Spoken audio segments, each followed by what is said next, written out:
बांकीपुर नाम के गांव में रघुराम नाम का एक व्यक्ति रहता था। वह गांव में दूध बेचा करता था। उसी गांव में रघुराम का भाई ललित भी रहता था। ललित भी गांव में दूध बेचने का ही काम करता था। ललित स्वभाव से काफ़ी हंसमुख और ईमानदार था। वह हमेशा अपने काम में मस्त रहता था और अपने परिवार के साथ खुशी से रहता था। यह देखकर रघुराम जलता था और हमेशा उसे पीछे खींचने की कोशिश करता रहता था। रघुराम कहता है, आखिर पिताजी ने ललित को गाय क्यों दी? अगर ललित के पास गाय नहीं होती तो गांव में केवल मैं ही दूध बेचने वाला होता और काफ़ी मुनाफा कमा पाता। लेकिन इस ललित की वजह से तो सब चौपट हो गया। हर रोज़ ललित गांव में दूध बेचकर अपने घर वापस हंसते हुए जाता और अपने बच्चे और पत्नी के साथ खुशी खुशी समय व्यतीत करता।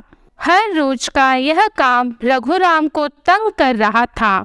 एक दिन रघुराम दूध बेचकर अपने घर वापस लौटा तो उसकी पत्नी ने उससे कहा, सुनो जी, मुझे आपसे कुछ कहना है।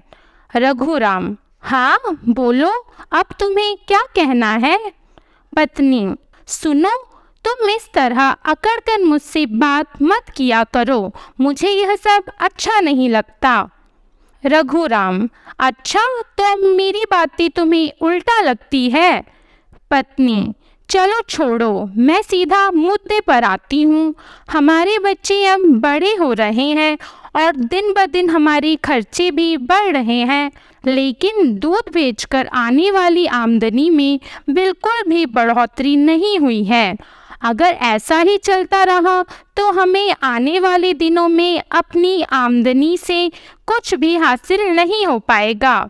रघुराम, अब तुम कहना क्या चाहती हो? पत्नी, मैं यह कह रही थी कि इस दूध बेचने के साथ साथ क्यों ना खेती बाड़ी भी कर लिया करो। कम से कम आमदनी बढ़ेगी तो आने वाले खर्चों से भी हम निपट पाएंगे। रघुराम, नहीं नहीं, इतनी कड़ी धूप में मुझसे खेती बाड़ी नहीं हो पाएगी। पत्नी, अरे क्यों नहीं हो पाएगी? ललित भैया को देखो, कितनी मेहनत करते हैं और अपने परिवार की हर ज़रूरत को पूरा करते हैं। रघुराम, अच्छा, बस यही सुनना बाकी रह गया था। अब तुम भी ललित के गुणगान किया करो। अगर ललित इतना ही अच्छा है तो तुम भी उसी के पास चली जाओ। पत्नी, अरे नहीं नहीं, मेरा कहने का वह मतलब नहीं था। रुको, मैं आपके लिए पानी लेकर आती हूँ। यह कहकर रघुराम की पत्नी अंदर चली जाती है। रघुराम कहता है, आमदनी बढ़ाने के लिए कुछ ना कुछ तो करना ही होगा, लेकिन खेती तो मैं नहीं कर सकता। मुझे इसके अलावा कुछ और करना होगा जिससे मैं ज़्यादा पैसे कमा सकूं।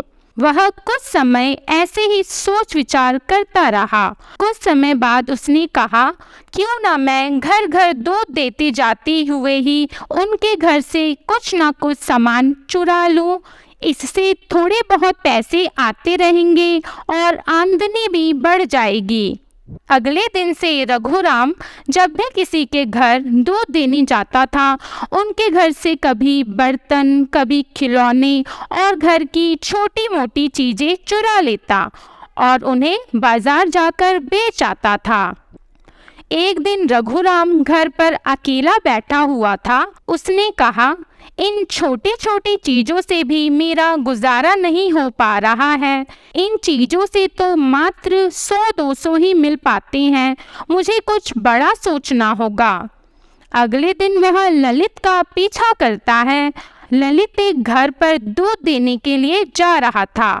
ललित उस घर के मालिक को दूध देता है। मालिक दूध लेकर कहता है, देखो भैया, जानने कब से हम आपसे दूध ले रहे हैं, कभी भी आपकी दूध से कोई शिकायत नहीं मिली। यहाँ तक कि बच्चे भी आपके दूध को काफ़ी पसंद करते हैं। एक काम करना, कल के लिए 2 किलो दूध हमारे लिए बचाकर रख लेना। ललित कहता है, जी साहिब, हमारे दूध में कभी भी कोई मिलावट जैसी कोई शिकायत नहीं आएगी, आप निश्चिंत रहिए। यह कहकर ललित अपनी साइकिल उठाकर घर की ओर जाने लगता है। तभी रास्ते में रघुराम खड़ा हुआ मिलता है। ललित रघुराम से कहता है, क्यों भाई, तुम्हें दूध देकर ही आ रहे हो क्या? रघुराम, हाँ। ललित, अच्छा है, चलो तो फिर साथ साथ में घर चलते हैं। वह दोनों पूरे रास्ते में बातचीत करते हुए अपने अपने घर चले जाते हैं। अब घर पर जाकर रघुराम सोचता है कि अगर ललित का दूध बेचना बंद कर दिया जाए तो ललित के सभी ग्राहक मुझ पर आ जाएंगे और इससे मेरा दूध बेचने का काम 2 गुना हो जाएगा और मैं 2 गुना पैसे कमा लूँगा।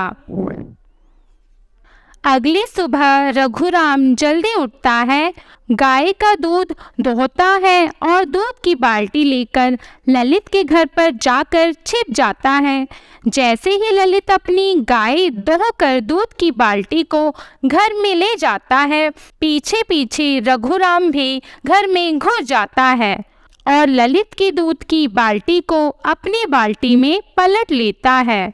वह आधे दूध को ही अपनी बाल्टी में पलट लेता है और बाकी बचे हुए दूध में पानी मिलाकर पहले मौजूद दूध के बराबर कर देता है और दबे पांव अपने घर लौट जाता है। उस दिन फिर दोनों अपने अपने काम पर निकल जाते हैं और शाम को रघुराम ललित को दूध देते हुए देखता है। रघुराम सोचता है कि आज ग्राहक ललित को खूब उल्टा सीधा कहेंगे और उससे दूध लेना बंद कर देंगे, लेकिन इसका उल्टा होता है। सालों अच्छा दूध देने के भरोसे के कारण कोई भी ग्राहक उससे दूध के बारे में शिकायत नहीं करता है। यह देखकर रघुराम हैरान रह जाता है और अपने शैतान दिमाग से अगली तरकीब सोचने लगता है। अगली सुबह फिर रघुराम जल्दी उठता और ललित के घर पहुंच जाता है। इस बार वह ललित के दूध में जहर मिला देता है और वहां से भाग जाता है। आज जब ललित अपने ग्राहकों को दूध देकर लौटता है तो दूध पीने वाले सभी लोग मर जाते हैं और कुछ लोग अस्पताल में बेहोशी की हालत में पड़े होते हैं। गांव के लोग बहुत गुस्से में होते हैं और वह सीधा ललित के घर आकर पत्थरों की बारिश करने लगते हैं। ऐसा होते देख ललित घर से बाहर आता है तो 2-4 पत्थर उसके सर पर भी लग जाते हैं। उनमें से एक व्यक्ति ललित को कहता है, क्यों ललित, वर्षों से हमने तुझ पर भरोसा किया और आज तेरे दिए हुए दूध से हमारी बच्ची और परिवार वाले मौत की नींद सो गए हैं। हम तुझे नहीं छोड़ेंगे। ललित को यह सब क्या हो रहा है कुछ समझ नहीं आ रहा था। तभी वहां पुलिस आती है और ललित को गिरफ्तार करके जाने लगती है। उसी वक्त ललित की पत्नी आती है और सिपाहियों से विनती करते हुए कहती है, इन्हें छोड़ दीजिए, इनका कोई कसूर नहीं है, जरूर आपको गलत फहमी हुई होगी। लेकिन पुलिस उनकी बात को नहीं सुनती। पुलिस ललित को ले जाकर जेल में डाल देती है। ललित की पत्नी जब रोते हुए अपने आसपास नज़र फैलाती है तो उसकी नज़र रघुराम पर पड़ती है। वह देखती है कि रघुराम मुस्कुरा रहा है। वह सोचती है कि इनका भाई तो जेल में है और यह इस तरह मुस्कुरा रहे हैं, जरूर कोई बात है, मुझे पता लगाना ही होगा। अगले दिन रघुराम हंस रहा है, सभी से अच्छी तरह बात कर रहा, क्योंकि आज गांव में केवल वही अकेला है जो सभी लोगों को दूध बेचता है। उसका दूध बेचने का काम भी बढ़ गया है और आमदनी भी। आज जब वह घर लौटता है तो वह अपनी पत्नी से कहता है, भाग्यवान, देखा मेरा कमाल, अब मैं खूब पैसे कमाने लगा हूँ। यह सुनकर उसकी पत्नी कहती है, हाँ जी, अब तो आपकी आमदनी काफ़ी बढ़ गई है। पत्नी, क्यों ना इस खुशी के मौके पर मैं मायके हो आऊं। रघुराम आज बहुत खुश था, इसलिए उसने कहा, हाँ हाँ, जहाँ चाहो वहाँ घुमाओ, और यह लो कुछ पैसे, कुछ भी पसंद आए तो खरीद लेना। रघुराम की पत्नी खुश होते हुए अपने मायके जाने की तैयारी करती है, लेकिन उससे पहले रघुराम की पत्नी ललित की पत्नी के पास जाती है और कहती है, दीदी, आज मैं अपने मायके जा रही हूँ, क्या तुम रात का खाना मेरे पति के लिए भिजवा दोगी? सुबह का खाना पड़ोस वाली दीदी दे दिया करेंगी। ललित की पत्नी हाँ में जवाब दे देती है। अगली रात ललित की पत्नी रघुराम के लिए खाना लेकर जाती है, लेकिन रघुराम उस समय शराब पी रहा होता है। उसने काफ़ी शराब पी ली थी, जिसकी वजह से वह नशे की हालत में था। ललित की पत्नी को देखते ही रघुराम कहता है, भाभी जी आप? ललित की पत्नी, हाँ, वो दीदी ने कहा था कि रात का भोजन आपके लिए भिजवा दिया करूं, तो खाना लेकर आई हूँ। ललित की पत्नी खाना रखकर जाने लगती है, लेकिन तभी रघुराम हंसते हुए कहता है, भाभी जी आप काफ़ी उदास लग रही हैं। आपको पता है मैंने ही आपके पति को जेल भिजवाया है। ललित की पत्नी, आपने? लेकिन क्यों और कैसे?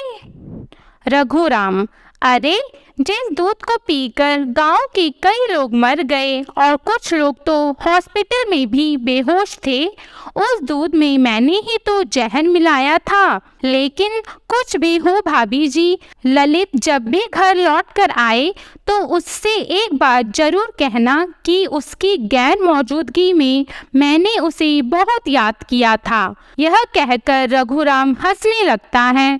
ऐसी बातें सुनकर ललित की पत्नी काफ़ी गुस्सा होती है और वह अपने घर आने लगती है, लेकिन तभी वह रघुराम के घर के कोने में एक जहर की शीशी डली हुई देखती है। वह समझ जाती है कि यह वही शीशी है जिससे इन्होंने दूध में जहर मिलाया था। फिर वह उसी दुकान पर जाती है जहां जहर बेचा जाता था। वहां जाकर ललित की पत्नी पूछती है कि कल किस किस ने जहर खरीदा था। दुकानदार सभी लोगों का नाम और पता अपने रजिस्टर में दिखाता है। यह देखकर ललित की पत्नी हैरान रह जाती है, क्योंकि रजिस्टर में रघुराम का भी नाम था। इसके बाद ललित की पत्नी सीधा गांव के सरपंच के पास जाती है और उसे सारी घटना बताती है। वह कहती है, सरपंच जी, मेरे पति बेकसूर हैं, उन्हें फंसाया गया है। सरपंच कहते हैं, फंसाया गया है? लेकिन किसने? इस पर ललित की पत्नी कहती है, वह सब तो मैं बाद में बताऊंगी, पहले गांव के लोगों को इकट्ठा करो। कुछ ही देर में गांव के सभी लोग सरपंच के पास इकट्ठा हो जाते हैं। तभी ललित की पत्नी कहती है, मेरे पति को किसी और ने नहीं बल्कि उनके अपने भाई रघुराम जी ने फंसाया है। यह सुनकर सभी लोग हैरान रह जाते हैं और कहते हैं, यह तुम क्या बोल रही हो? ललित की पत्नी अपनी बात को और मजबूत करते हुए कहती है, अगर आपको यकीन नहीं होता तो आप इन भाई साहब से पूछ लीजिए। तभी वह दुकानदार सामने आता है जिससे रघुराम ने जहर खरीदा था। वह दुकानदार कहता है, हाँ भाई साहब, कल रघुराम जी ने मुझसे जहर लिया था। अब रघुराम के पैरों तले जमीन खिसक जाती है। वह अपने बचने का उपाय खोजने लगता है, लेकिन उसका दिमाग काम करना बंद कर देता है। अब वह अपने ही जाल में फंस चुका था। सरपंच रघुराम को सजा देते हैं और गांव से बाहर कर देते हैं। उसके बाद ललित की पत्नी सरपंच जी के साथ पुलिस स्टेशन जाकर ललित को छुड़वा लेती है और उसके बाद ललित अपने परिवार के साथ खुशी खुशी जीवन जीता है। आपको हमारी कहानी कैसी लगी कमेंट करके ज़रूर बताइएगा और हमारी वीडियो को लाइक और ऐसी अन्य कहानियों के लिए हमारे चैनल घर घर की कहानी को सब्सक्राइब कीजिएगा। धन्यवाद।